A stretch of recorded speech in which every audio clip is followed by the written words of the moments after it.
Um jogo completamente maluco, né, Edu? Um jogo que até 25, 27 do segundo tempo tinha o Guarani na lona completamente. Um Guarani abatido, um Guarani frágil, um Guarani sem confiança, um Guarani desorganizado, um Guarani com medo, acuado pelo Ituano. E tecnicamente é tão sofrível como o Guarani. Mas no contra-ataque, nos erros defensivos absurdos, de falta de organização mais absurdos ainda, o Ituano, com a velocidade dos seus jogadores de frente, acabou abrindo 2-0.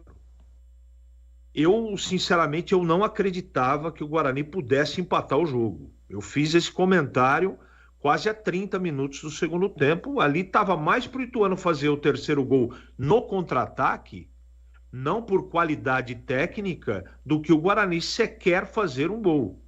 E fez no peito e na raça com o Caio Dantas. Isso acabou acendendo uma chama de esperança nos próximos jogadores, nos próprios jogadores do Guarani, que foram de todas as maneiras para cima do Ituano, que já estava muito acuado, que o técnico Alberto Valentim fez as mexidas e as mexidas deixaram o time desorganizado. Quem entrou não entrou bem no Ituano.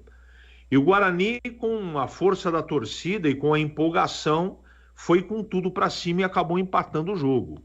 E na velocidade, o Ituano, logo depois do segundo gol, acabou saindo na frente. E num lance de bola parada, o Guarani acabou empatando o jogo. Esse jogo, esse resultado, ele retrata exatamente o que são os dois times do campeonato. O Ituano é a pior defesa do campeonato. Em 11 jogos, tomou 25 gols. Mais do que 2 gols por partida. E o Guarani está quase lá. Não tomou os 25, mas é a segunda pior defesa do campeonato. Times completamente sem organização. A única coisa que eu vi de positivo foi a velocidade de alguns atacantes do Ituano, competentes jogadores, e a garra e brio do time do Guarani, que não desistiu nunca. Tem os valores individuais, evidentemente, que o Vladimir fez uma grande partida, e o Caio Dantas que salvou o Guarani. Mas salvou do quê?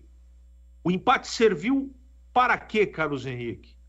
Para nada, praticamente para nada. Foi ruim para os dois. Mas combina com o festival de incompetências que nós assistimos, do Guarani e do próprio Ituano. E se esses times quiserem um futuro diferente no campeonato, eles vão ter que contratar pelo menos meio time novo, agora na janela. Mas meio time para botar para jogar. Porque com esses jogadores que aí estão, você pode mudar treinador, pode fazer o que quiser.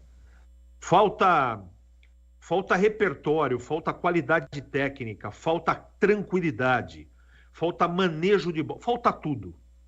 No intervalo do jogo, tanto eu como o Gleger falamos exatamente a mesma coisa. O que o Guarani precisa para o segundo tempo? Quase tudo. E o Boles me perguntou com 7 minutos do segundo tempo, o que precisa o Guarani? Precisa de tudo. Porque o time não joga, o time tem medo, o time é um amontoado de jogadores. E não fica aqui nenhuma crítica ao Cordeiro, tá? Nem ao Jairo, não é isso. É que os jogadores estão num estágio que eu não sei se há reversão. De qualquer maneira, vem aí um novo treinador, desejo a ele que tem competência, sorte e bastante sucesso, porque ele vai precisar. O empate coroou o espetáculo.